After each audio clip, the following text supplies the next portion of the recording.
बेटा अब अपन section B start करते हैं अपना। तो सबसे पहले कहानी चालू होती है। सेक्शन ए तो ख़त्म हो चुका है, अब सेक्शन बी की कहानी स्टार्ट हो रही है। तो सेक्शन बी में जो सबसे पहला क्वेश्चन है क्वेश्चन नंबर 7, उस पर आ जाते हैं बेटा। क्वेश्चन नंबर 7 बोल रहा है कि हमारे को यहाँ पे बेटा वही रामायण दे रखी है। 250 बच्चे दे रखे बेटा, 250 स्टूडेंट दे रखे हैं और एक डिस्ट्रीब्यूशन टेबल दे रखी है। हमसे कहा जा रहा है कि भैया ये एक क्लास इंटरवल है। सीधी सीधी बात करेंगे अपन। तो आपको मैंने सिखा रखा है जो कुछ भी वो कहे एक टेबल आपके पास आएगी। स्टेटिस्टिक्स का क्वेश्चन है। डिस्टेंस दे रखी है बेटा मीटर में, और यहाँ पे नंबर ऑफ़ स्टूडेंट हमारे को दे रखे हैं। हमेशा इधर आप जानते हैं फ्रीक्वेंसी गिवन होती है, नंबर ऑफ़ स्टूडेंट का मतलब frequency.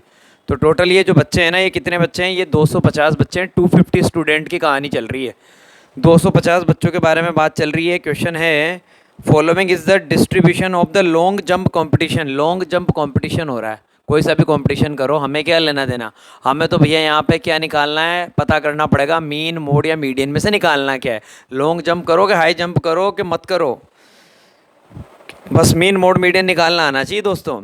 Long jump competition in which 250 students participated, find the median. Median निकालना मेरे भाइयों। क्या निकालना? Find the median. काम की बात आ गई बस। Find the median distance jumped by the student. ठीक है भैया, डिस्टेंस दे रखी है, काय में दे रखी है? Distance in metre.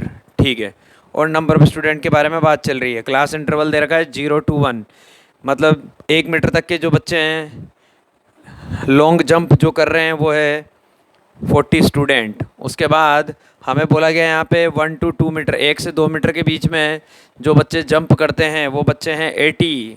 ठीक है भैया, 1 to 2 के बाद 2 to 3, 2 to 3 की जो कहानी है वो है 62। ठीक है भैया, उसके बाद 3 to 4, 3 to 4 जो है वो कहानी दे रखी है भाइयों 38। और उसके बाद 4 मीटर से 5 मीटर के बीच में जो लोग कूदते हैं, खतरनाक लोग हैं, वो कम ही हैं, वो 30 स्टूडेंट हैं। तो भैया ये तो मैंने आपके सामने पहले टेबल बना दी है कि जो हाई जंप कर रहे हैं बच्चे हैं वो डिस्टेंस मैंने दे रखी है, और इसके अलावा मैंने साथ में आपको ये दे रखा है कि कितने बच्चे उतनी डिस्टेंस जो है कवर कर पा रहे हैं। क्वेश्चन में क्या निकालना है दोस्तों? क्वेश्चन में हमें मीडियन निकालना है। तो बेटा सबसे पहले मैंने आपको बता रखा है कि जब भी मीडियन के बारे में मेरे दोस्तों बात होती है, यहाँ पे एक ब्लॉक बनता है जिसका नाम है CF। ये तो है बच्चों नंबर ऑफ़ स्टूडेंट का मतलब फ्रीक्वेंसी। तो यहाँ पे आपको एक ब्लॉक बनाना पड़ेगा CF, that is called cumulative frequency. तो आपको क्यूमुलेटिव फ्रीक्वेंसी का यहाँ पे एक नया ब्लॉक तैयार करना पड़ेगा। ये क्यूमुलेटिव फ्रीक्वेंसी का मैंने ब्लॉक बना लिया। इसमें क्या होगा मेरे भाइयों, आप जानते हैं पहली क्लास की फ्रीक्वेंसी पहली क्लास की CF सेम होती है। फिर उसके बाद आगे की पिक्चर आप लोगों को बहुत अच्छे से पता है, एक एक करके हम इसको प्लस करते जाएंगे। 40 में 80 को प्लस करेंगे, 120 आ जाएगा बेटा। फिर हम 120 में 62 को प्लस करेंगे तो हमें पता लग जाएगा 182 आ चुका है, क्योंकि 120 प्लस 60 180 होता है। 182 आ गया। फिर 182 में हमको 38 को प्लस करना है, तो पहले 182 में 8 को प्लस कर लेते हैं 190, और 190 में अगर हम 30 को प्लस करेंगे तो 220, फिर 220 में 30 को प्लस करेंगे तो मेरे भाइयों 250। तो वो तो आना ही था, क्योंकि फ्रीक्वेंसीज़ का टोटल जो है 250 वो हमें ऑलरेडी पहले से गिवन था। तो मीडियन का अगर क्वेश्चन करना है ना मित्रों, तो मीडियन का क्वेश्चन करने के लिए सबसे पहले तो हमें CF का ब्लॉक बनाना ही पड़ेगा। तो ये हमने CF का ब्लॉक तैयार कर लिया। अब CF का ब्लॉक बनने के बाद यहाँ पे लास्ट में जो टोटल होता है ना, इसको बोलते हैं कैपिटल N। तो हम कहेंगे कैपिटल N की वैल्यू कितनी है? 250। सबसे पहले क्या कहेंगे? N/2 निकालो। N/2 कितना आएगा? 250 को 2 से डिवाइड करेंगे 125 आ जाएगा। तो हमने यहाँ पे N/2 कैलकुलेट किया। इसके बाद का डायलॉग होता है see the CF just greater N/2। See the CF just greater N/2। See the CF just greater N/2। N/2 से जस्ट ग्रेटर CF चेक करनी है। N/2 कितना है? 125। 125 से जस्ट ग्रेटर जो CF है वो दे रखी है मेरे को 182। तो भैया N/2 से जस्ट ग्रेटर जो CF है वो है 182। इसके रेस्पेक्ट में जो क्लास आएगी वो मेरी मीडियन क्लास है।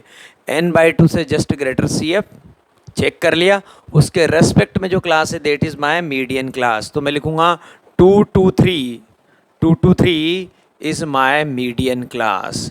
भैया मीडियन क्लास का सिलेक्शन हो गया, इसके बाद तो चांदी चांदी होने वाली है अगर फॉर्मूला पता है तो। नहीं ठीक नहीं पता तो फिर तो बेटा कहानी ख़त्म हो गई हमारी।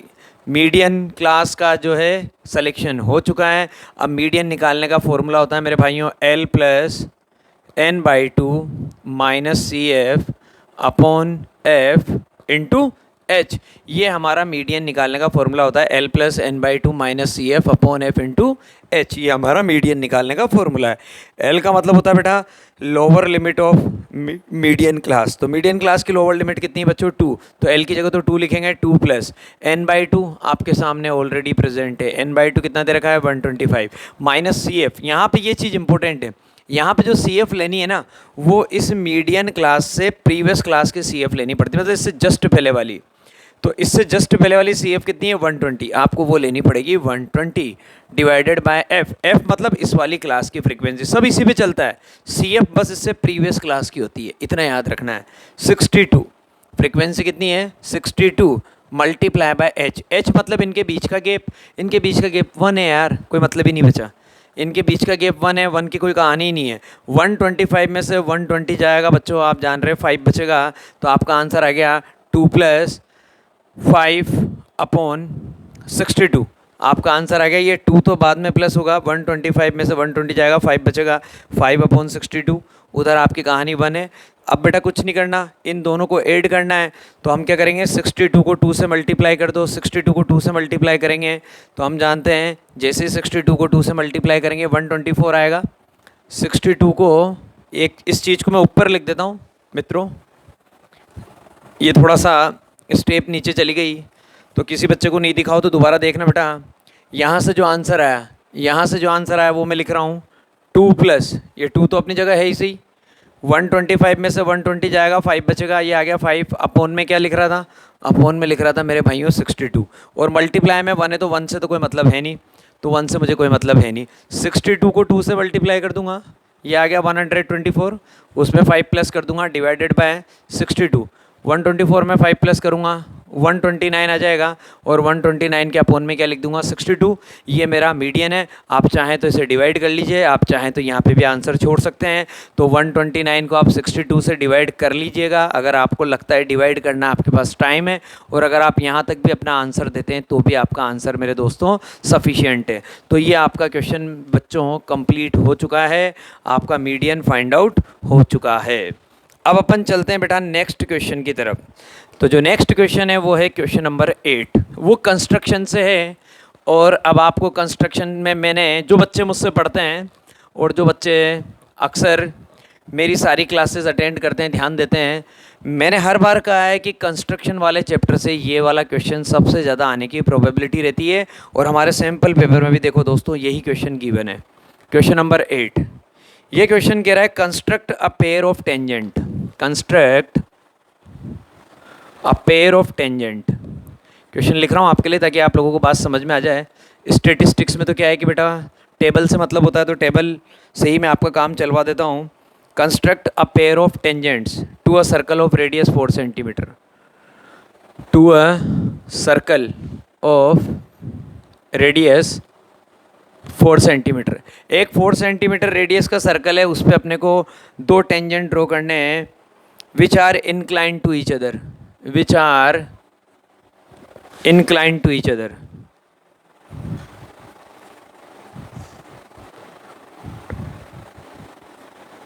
which are inclined to each other at an angle of 60 degree। at an angle of 60 degree। दोनों टेंजेंट के बीच का एंगल 60 डिग्री दे रखा है। तो इसके लिए मैं आपको बड़ी शानदार ट्रिक बताऊंगा। मैंने ये क्वेश्चन कई बार समझा भी रखा है, जो बच्चे मुझसे ऑफलाइन क्लासेस में पढ़ते हैं। Construct a pair of tangent, एक सर्कल है जिसकी रेडियस कितनी 4 सेंटीमीटर। देखना आपको रफली सारी चीज़ें समझा दूंगा। ये मैंने एक सर्कल बनाया दोस्तों, इसकी रेडियस कितनी है? 4 सेंटीमीटर। ठीक है भैया, अब मुझे क्या करना है? एक एक्सटर्नल पॉइंट लेना है, उससे एक टेंजेंट यूँ ड्रॉ करना है, और उससे एक टेंजेंट मेरे दोस्तों मुझे यूँ ड्रॉ करना है। लेकिन मेरी कंडीशन ये है कि मैं अपने मन से ऐसे कुछ भी नहीं कर सकता हूँ। मुझे इन दोनों टेंजेंट के, जिसे इस पॉइंट का नाम दे दिया हमने P, ये पॉइंट ऑफ कांटेक्ट A, ये पॉइंट ऑफ कांटेक्ट B, तो मुझे PA और PB 2 टेंजेंट ड्रॉ करने हैं। ठीक है, भेजे में ये तो बात सेट हो ही गई। एक 4 सेंटीमीटर रेडियस का सर्कल बनाएंगे और इस पॉइंट से टेंजेंट ड्रॉ करना है, एक तो पी ए और एक पी बी, लेकिन इनके बीच का एंगल क्या होना चाहिए 60 डिग्री। तो हम ए से तो कर नहीं सकते एग्जाम में डायरेक्ट, तो एग्जाम में कैसे करेंगे भाई, हमें तो कंस्ट्रक्शन करना है ना। तो हम कंस्ट्रक्शन कैसे करेंगे देखना, सबसे पहले तो मैं आपको एक चीज़ सिखा देता हूँ। आपको सर्कल चैप्टर की अगर ये कहानी पता है तो बहुत मज़ा आने वाला है। ये सर्कल का सेंटर है, आपने ओ को ए से मिलाया रेडियस है, आपने ओ को बी से मिलाया वो भी रेडियस है। आप जानते हैं ये एंगल 90 होता है क्योंकि रेडियस और टेंजेंट एक दूसरे पे परपेंडिकुलर होते हैं। सिमिलरली ये रेडियस ये टेंजेंट, तो ये एंगल भी कितना होता है बेटा 90 डिग्री। तो हमें पता लग गया ये 90 ये 90 180, और उसके बाद ये वाला एंगल 60, 180 प्लस 60 कितना आ जाएगा बेटा 240। तो ये वाला एंगल कितना आ जाएगा 120। और मैंने डायरेक्टली आपको ये थ्योरम बता रखी है कि दोनों टेंजेंट के बीच का जो एंगल है वो सेंटर वाले एंगल के साथ क्या होता है मेरे भाइयों, सप्लीमेंट्री होता है। तो दोनों टेंजेंट के बीच का जो एंगल है ये सेंटर वाले एंगल के साथ सप्लीमेंट्री होता है, मतलब इन दोनों एंगल का सम कितना होता है 180 डिग्री होता है। तो ये एंगल अगर आपको 60 डिग्री दे रखा है तो आप सेंटर पे 120 डिग्री का एंगल बना दीजिए। हम इसको डायरेक्ट नहीं बनाएंगे, ये अपने आप बनेगा। हम क्या करेंगे, एक सर्कल बनाएंगे 4 सेंटीमीटर रेडियस का, और सर्कल के सेंटर पे हम 120 डिग्री का एंगल बना देंगे। मतलब जो भी टेंजेंट के बीच का एंगल दे रखा हो उसका सप्लीमेंट्री एंगल हमें सेंटर पे बनाना है। ये है क्वेश्चन का कॉन्सेप्ट। तो भैया हम क्या करेंगे, सबसे पहले एक 4 सेंटीमीटर रेडियस का सर्कल बनाएंगे। ये बनाया हमने एक 4 सेंटीमीटर रेडियस का सर्कल। ये 4 सेंटीमीटर रेडियस का हमने सर्कल बनाया बच्चों। यहाँ लिखा ओ, यहाँ लिखा मैंने ए। मैंने बोला O A equal to 4 centimetre. 4 centimetre radius का मैंने ये एक सर्कल बनाया, ठीक है। उसके बाद मैंने आपसे क्या कहा कि मैं सेंटर पे कितने का एंगल बनाऊंगा, मैं सेंटर पे जो एंगल यहाँ दे रखा होगा उसको 180 में से माइनस करूँगा, मतलब इसका सप्लीमेंट बनाऊंगा। तो सेंटर पे मुझे 120 का एंगल बनाना, आप जानते हैं 90 ए से बनेगा, तो ये 120 का एंगल ए से करके ये मेरा बनेगा, बाकी कंपास से आपको बनाना है। तो ये मैंने 120 डिग्री का एंगल यहाँ पे बच्चों बना दिया। इस पॉइंट का नाम दे देते हम यहाँ पे बी। इसके बाद कुछ नहीं करना दोस्तों, ज़िंदगी का मज़ा आने वाला है। आप जानते हैं ये रेडियस है, अगर कोई भी टेंजेंट बनेगा तो यहाँ पे कितने का एंगल आता है 90 डिग्री का। तो आप एक काम करिए, ए पे भी 90 डिग्री का एंगल बना दीजिए। सेमी सर्कल बनाइए, इसे आर्क घुमाएंगे, यहाँ से पहला आर्क, यहाँ से दूसरा आर्क, और दोनों जगह से कट करके, तो इस तरह से ये आपकी कहानी आएगी। तो आप बोलेंगे कि यहाँ पे आपने ये 90 डिग्री का एंगल बना दिया। सिमिलरली यहाँ पे इस जगह भी आपको क्या करना है 90 डिग्री का एंगल बनाना है। तो कुल मिला के बात ये है, मैं आपको फिर बोल देता हूँ, ये 60 था तो सेंटर पे आपको कितने का एंगल बनाना है 120 का, और इन दोनों पॉइंट पे आपको 90 डिग्री के एंगल बनाने हैं। थ्योरम होती है रेडियस और टेंजेंट एक दूसरे पे परपेंडिकुलर हैं, इसलिए यहाँ पे भी कितने का एंगल बनाना है 90 का। अब डेफिनेटली यहाँ पे 90 का एंगल बनाएंगे बेटा, इस तरीके से हमारा सेमी सर्कल हम बनाएंगे। ये पहला आर्क 60, ये दूसरा आर्क 120, एक एक आर्क हम यहाँ से कट करेंगे। तो हम देखेंगे कि इस तरह से कहानी जाएगी, और ये हमारा इधर से जो टेंजेंट इधर से जो हमारी लाइन जा रही है और इधर से जो हमारी लाइन जा रही है, इन दोनों ने एक दूसरे को यहाँ पे जाके इंटरसेक्ट कर दिया मेरे भाइयों। इस पॉइंट का हम नाम दे देंगे पी। तो प्रैक्टिकली देखने को मिल रहा है कि पी से एक तो जा रहा है बेटा टेंजेंट पी ए, और एक पी से टेंजेंट जा रहा है पी बी। तो इसका मतलब हमने क्या कर दिया, एक्सटर्नल पॉइंट से 2 टेंजेंट ड्रॉ कर दिए, और उन दोनों टेंजेंट के बीच का एंगल 60 डिग्री आ चुका है, क्योंकि ये 120 है, ये 90, ये 90। तो बेटा आप जानते हैं दोनों को प्लस करेंगे इन दोनों को, तो 180, 180 प्लस 120 300। तो ये वाला एंगल कितना आएगा, ये वाला एंगल आ जाएगा 60 डिग्री। ये इस क्वेश्चन की ट्रिक होती है। तो आपको ये बात याद रखनी है, वरना गड़बड़ हो जाएगी। जो भी टेंजेंट के बीच का एंगल दे रखा है उसका सप्लीमेंट्री एंगल सेंटर पे बनाना है, बना दिया। और बचे हुए ये जो दोनों पॉइंट है, एक तो ये वाला पॉइंट और एक ये वाला पॉइंट, इन दोनों पे 90 डिग्री का एंगल बनाना है। कहानी ख़त्म बेटा इस वाले क्वेश्चन की भी। अब हम आते हैं नेक्स्ट क्वेश्चन पे। तो कंस्ट्रक्शन का भी क्वेश्चन बता दिया मेरे भाइयों मैंने आप लोगों को।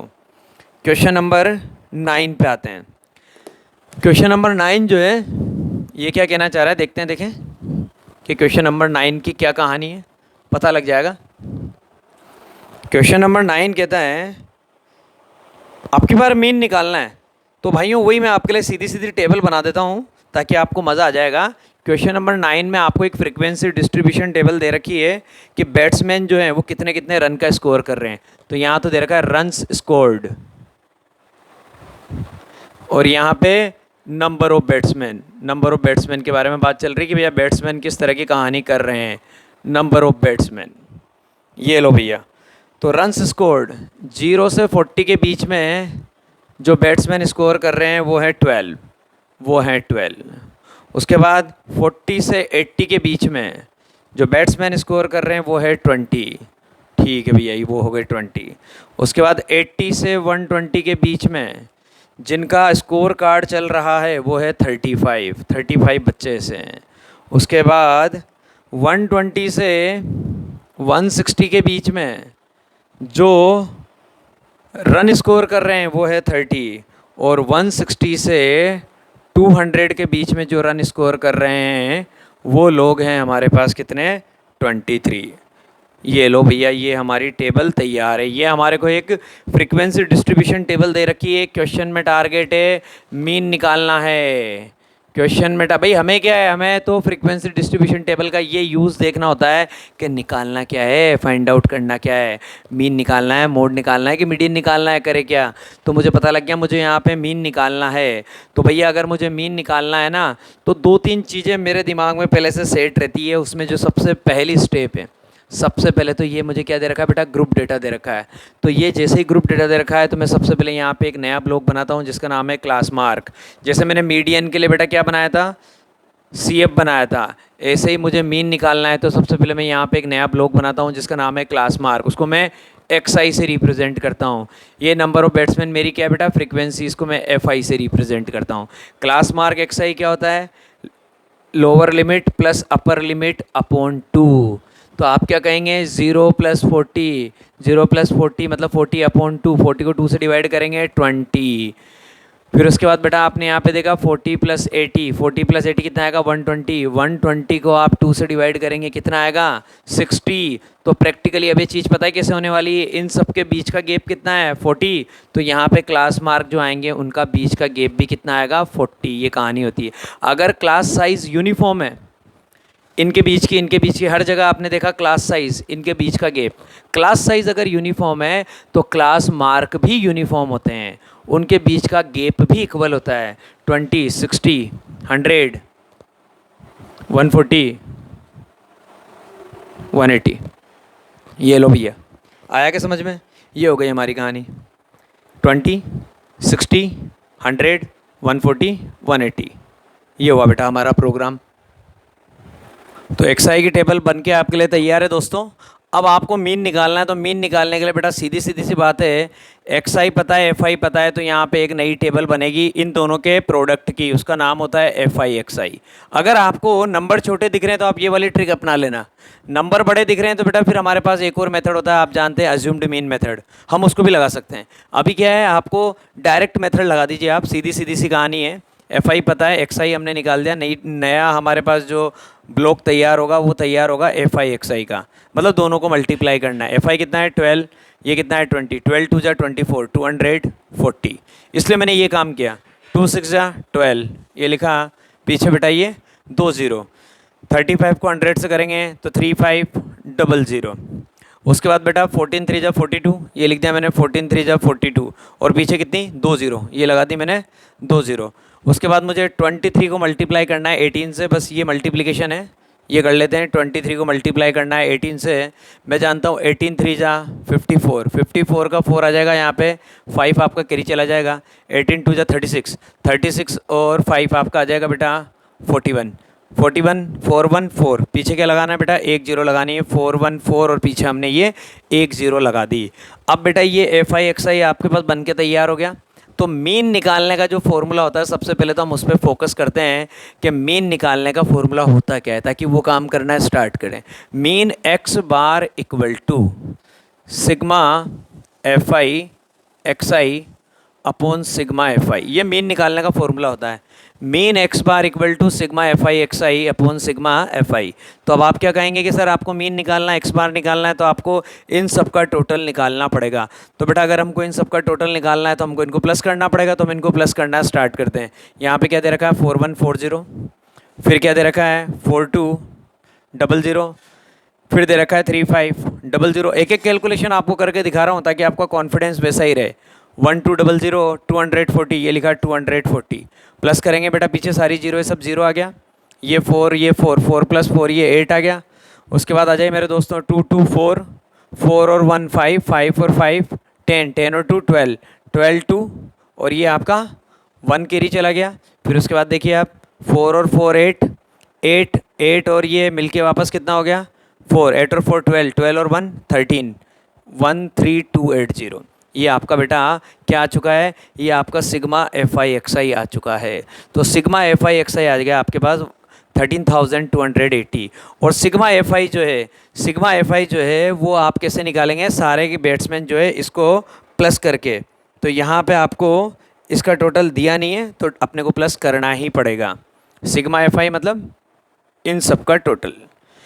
क्या फ़र्क पड़ रहा है बेटा, जब वहाँ टोटल कर लिया तो यहाँ पे भी कर लेंगे। 35 और 30 कितना हो गया बेटा 65, 65 और 20, 35 और 30 65, 65 और 20 85, 85 और 12, 85 और 12 आपका ये आ गया 97।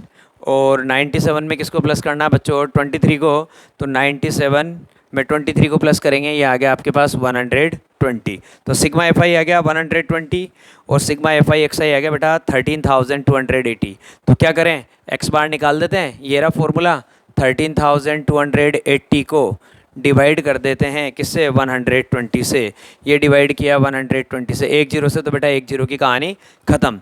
उसके बाद अब आप देख लीजिए, अगर आपका ये नंबर 12 से कटता है तो ठीक है, और नहीं कटता है तो बेटा फिर हम 2 से या जिससे भी आप काटना चाहें, जिससे भी ये नंबर रिड्यूस हो रहा है, नंबर दे रखा है 1328 ये बचा, और अपोन में क्या बच रहा है बच्चों 12 बच रहा है। तो एक काम करते हैं, सबसे पहले तो 2 से ही कट कर देता हूँ, इसको 6 बार कट कर दिया बेटा, इसको कट करूँगा 2 से 6 बार कटेगा, फिर 1 बचेगा, ये आ गया अगेन 6 और फिर ये कट जाएगा 4 बार। अब यहाँ पे आपके पास नंबर है बेटा 664, यहाँ पे नंबर मैंने आपको दे रखा है 6, अगेन 2 से कट कर देते हैं, ये 3 बार कट हो जाएगा, ये 2 से कट हो जाएगा 3, 3 और 2 बार। उसके बाद मुझे पता लग गया बेटा ये 3 3 2 है, 3 + 3 6, 6 + 2 8। तो बेटा ये 3 की टेबल में नहीं आता, नीचे 3 है, इसका मतलब मेरा आंसर पॉइंट में आने वाला है। तो 332 को हमको 3 से डिवाइड करना पड़ेगा, 332, और हम डिवाइड करेंगे बेटा किससे 3 से डिवाइड करेंगे, तो वही हमारी कहानी 3 × 1 = 3, वो कहानी ख़त्म बेटा। फिर वापस यहाँ पे 3 × 1 = 3, ये हम लिख देंगे, ये 3 आ गया बेटा, इसकी भी कहानी ख़त्म। फिर उसके बाद नंबर आ जाएगा 2 का, 3 की टेबल में आप जानते 2 नहीं आता, डिवीज़न ब्रेक होगा, पॉइंट लगाएंगे, यहाँ पे 0 लिखेंगे, 3 × 6 = 18, तो 110.6 समथिंग ऐसा कुछ हमारा आंसर आएगा।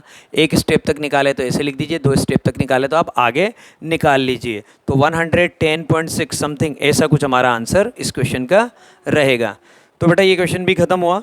अब यहाँ पे इसी सीक्वेंस में मेरे पास बेटा अब की बार जो क्वेश्चन आया है वो क्वेश्चन है सम एप्लीकेशन ऑफ ट्रिग्नोमेट्री का। बड़ा ही प्यारा क्वेश्चन है सम एप्लीकेशन ऑफ ट्रिग्नोमेट्री का। तो देखिएगा, सम एप्लीकेशन ऑफ ट्रिग्नोमेट्री का जो क्वेश्चन होता है उसमें क्या बेटा लैंग्वेज बड़ी लंबी चौड़ी होती है। अगर आपको उसका फिगर बनाना आ गया तो आपको मज़ा आ जाएगा। अभी तक सम एप्लीकेशन ऑफ ट्रिग्नोमेट्री का क्वेश्चन हमारे पास आ नहीं रहा था, अब जाके सम एप्लीकेशन ऑफ ट्रिग्नोमेट्री का क्वेश्चन आया है। तो इस क्वेश्चन को मैं पहले एक बार आपके लिए रीड कर देता हूँ बेटा, फिर उसके बाद आपको कहानी बताता हूँ। क्वेश्चन है 2 vertical poles of different height are standing 20 metre away from each other. इस क्वेश्चन में कहानी बोली गई है बेटा, इस क्वेश्चन में जो हमारी कहानी है यहाँ पे बोला जा रहा है क्वेश्चन नंबर 10 में कि 2 वर्टिकल पोल है बेटा, 2 वर्टिकल पोल हैं, एक पोल तो ये रहा बेटा, एक पोल ये रहा। 2 vertical poles of different height. अब हाइट डिफरेंट है ना, तो एक काम कर लेते हैं, एक को छोटा बना लेते हैं, एक को बड़ा बना लेते हैं, और ये हमारा ग्राउंड लेवल मैंने आपके लिए बना दिया। क्वेश्चन में कहा गया है 2 vertical poles of different height are standing 20 metre away from each other on the level ground. ये लेवल ग्राउंड है बेटा, ये ए बी, ये सी डी, 2 वर्टिकल पोल है मेरे भाइयों डिफरेंट हाइट के। कहा जा रहा था angle of elevation of the top of the first pole from the foot of the second pole. पहले के टॉप का दूसरे के फुट से एंगल ऑफ एलिवेशन, आप जानते हैं एंगल ऑफ एलिवेशन कब बनेगा, जब हम नीचे से देखेंगे। तो भैया अगर इसके बारे में बात कर रहे हैं तो इसका टॉप ये रहा, उसका फुट ये रहा, तो हम इस तरह से मिलाएंगे। और ये एंगल ऑफ एलिवेशन मैंने आपको कितना दे रखा है 60 डिग्री, इसके टॉप का इसके फुट से, ठीक है, ये मैं आपसे बोल रहा हूँ। उसके बाद angle of elevation of the top of the second pole. अब सेकंड पोल ये रहा, इसके टॉप का एंगल ऑफ एलिवेशन कहाँ से, इसके फुट से। तो पहले बेटा एंगल ऑफ एलिवेशन की बात तो कर लें, फिर एंगल की वैल्यू लिख देंगे। ये मैंने आपको दे रखा है मेरे दोस्तों 30 डिग्री। तो पहले तो बेटा ये मेरी फ़ोटो बन के तैयार हुई, ये पहला पोल, ये दूसरा पोल। दोनों पोल क्या हैं बेटा, डिफरेंट हाइट के हैं। चलो ठीक है, दोनों पोल क्या हो गए हमारे, डिफरेंट हाइट के हो गए। ठीक है साहब। उसके बाद क्या हुआ, इसके टॉप का इसके बॉटम से एंगल ऑफ एलिवेशन 60, उसके टॉप का इसके बॉटम से एंगल ऑफ एलिवेशन 30। कहा जा रहा है find the difference between the height of the two pole. इन दोनों पोल के हाइट के बीच का डिफरेंस निकालना है। मतलब इस वाले पोल की हाइट और उस वाले पोल की हाइट। इस वाले पोल की हाइट को आप x मान लीजिए, इस वाले पोल की हाइट को आप क्या मान लीजिए बच्चों, y मान लीजिए। तो क्वेश्चन है find the difference between the heights of two poles. ठीक है भैया। और इन दोनों के बीच में जो डिस्टेंस दे रखी है वो स्टार्टिंग में बोला गया है क्वेश्चन में, two vertical poles of different height are standing 20 metre away from each other. ये दोनों एक दूसरे से 20 मीटर की डिस्टेंस पे हैं। मतलब ये ग्राउंड पे तो हैं, लेकिन ए से सी के बीच की जो डिस्टेंस है वो कितनी दे रखी है मैंने दोस्तों आपको, वो मैंने दे रखी है 20 मीटर। ए से सी के बीच की जो डिस्टेंस है वो कितनी दे रखी है बच्चों, 20 मीटर। अब मैं आपसे पूछ रहा हूँ कि इन दोनों पोल के जो हाइट है उसके बीच का डिफरेंस क्या आएगा। तो बेटा मैं जानता हूँ मेरे पास यहाँ पे दो ट्राइंगल हैं, मुझे इन दोनों ट्राइंगल के अंदर क्या लगानी पड़ेगी रे मेरे दोस्तों, ट्रिग्नोमेट्री लगानी पड़ेगी। मुझे पता लग गया यहाँ पे मेरे पास दो ट्राइंगल हैं, मुझे इन दोनों ट्राइंगल के अंदर ट्रिग्नोमेट्री लगानी है। In triangle A B C triangle में गया पहले तो मैं ए बी सी ट्राइंगल में क्या बोलूँगा बेटा, मैं अगर इस वाले ट्राइंगल में गया तो 1060, मैं बोलूँगा 1060 equal to perpendicular upon base. Perpendicular कितना है x, बेस कितना है 20, तो मैं बोलूँगा x अपॉन 20। 1060 की वैल्यू कितनी होती है दोस्तों, √3 इक्वल टू x अपॉन 20। तो यहाँ से x की वैल्यू कितनी आ गई, 20√3। इधर मल्टीप्लाई कर देंगे, x इज इक्वल टू 20√3। ये लो भैया, इसकी तो कहानी ये हुई। अब सेकंड ट्राइंगल लिया, सेकंड ट्राइंगल कौन सा है, ACD। In triangle ACD triangle में चले गए, इसमें एंगल कितना है 30, हम बोलेंगे 1030। परपेंडिकुलर, अब की बार एंगल के सामने इस वाले ट्राइंगल में गए तो बेटा इधर से ही मतलब है, तो एंगल के सामने परपेंडिकुलर कौन है, CD की वैल्यू कितनी है y, और अपॉन में बेस कितना है वही सेम हमारा 20। 1030 की वैल्यू कितनी होती है 1/√3, 1/√3 इक्वल टू y अपॉन 20। तो यहाँ से मुझे पता लग गया, y की वैल्यू कितनी आ जाएगी 20, यहाँ मल्टीप्लाई में चला जाएगा तो y equal to 20/√3। This implies that y equal to 20/√3। y की वैल्यू कितनी आ गई 20/√3, क्योंकि अगर y निकालना है तो 20 यहाँ जाएगा, √3 ऑलरेडी अपॉन में, तो y की वैल्यू आ गई बच्चों 20/√3। x की वैल्यू तो दे रखी है बेटा मुझे कितना है 20√3, और y की वैल्यू दे रखी है मुझे 20/√3। मुझे इन दोनों के बीच का डिफरेंस निकालना है, तो मैं जानता हूँ बेटा कि अगर मैं 20 को √3 से मल्टीप्लाई करूँगा तो ये वाली वैल्यू ज़्यादा आएगी। तो प्रैक्टिकली मैं आपको बता देता हूँ कि कहानी ये है कि ये वाला जो पोल है ना ये बड़ा आएगा, और ये वाला जो पोल है ये छोटा आएगा। ये तो क्या अपन ने फिगर बनाया, फिगर अपन एक रफ फिगर लेके काम करते हैं दोस्तों, तो उससे कोई फ़र्क नहीं पड़ता है। हमें पता लग गया यहाँ पे 20 को √3 से डिवाइड करूँगा तो डेफिनेटली √3 अपॉन में है ना, तो बेटा आंसर कम आएगा। यहाँ पे √3 मल्टीप्लाई में तो आंसर ज़्यादा आएगा। तो दोनों पोल के हाइट के बीच का डिफरेंस निकालना है, मतलब मुझे x माइनस वाई निकालना है। क्या निकालना है मुझे, x माइनस वाई, क्योंकि x जो है ना वो ज़्यादा है, उसकी हाइट ज़्यादा है, क्योंकि वो √3 से मल्टीप्लाई हो रहा है। तो x की वैल्यू कितनी है 20√3 माइनस y की वैल्यू कितनी है 20/√3। y की वैल्यू कितनी है 20/√3। तो अब आप देखना बच्चों, x की वैल्यू मैंने पुट कर दी और y की वैल्यू मैंने पुट कर दी। x की वैल्यू है वो रही 20√3, y की 20/√3। इन दोनों में साफ साफ दिख रहा है 20 कॉमन है, ये 20 कॉमन ले लिया। डब्बे के अंदर यहाँ तो क्या आया √3 माइनस यहाँ पे क्या आएगा 1/√3, क्योंकि 20 न्यूमरेटर में मैंने बाहर ले लिया, यहाँ √3 बचा, यहाँ पे 1/√3 बचा। इसको सॉल्व कर देते हैं एलसीएम लेके। 20 तो बाहर है ही सही, √3 को √3 से करेंगे 3 माइनस 1 अपनी जगह अपॉन में √3, 3 माइनस 1 2/√3। तो आंसर आ जाएगा 20 मल्टीप्लाई बाय 2, और अपॉन में क्या है बच्चों, अपॉन में मेरे पास चल रहा है √3। तो 20 को 2 से मल्टीप्लाई करेंगे 40, 40/√3 ये मेरा आंसर आ चुका है। और पीछे मैं लगा दूंगा कितना बच्चों, मीटर। तो 40/√3 मीटर ये मेरा आंसर है। ये बेटा मेरी कहानी यहाँ पे ख़त्म हो गई। अब अगर मुझे √3 की वैल्यू कही जाती है कि 1.732 पुट करनी है, तो मैं √3 की वैल्यू 1.73 पुट कर दूंगा और फिर इस 40 को 1.73 से मुझे डिवाइड करना पड़ेगा। ये है यहाँ की कहानी। ठीक है बच्चों, तो उम्मीद करता हूँ आपको सारी बातें समझ में आ रही होगी बहुत अच्छे से।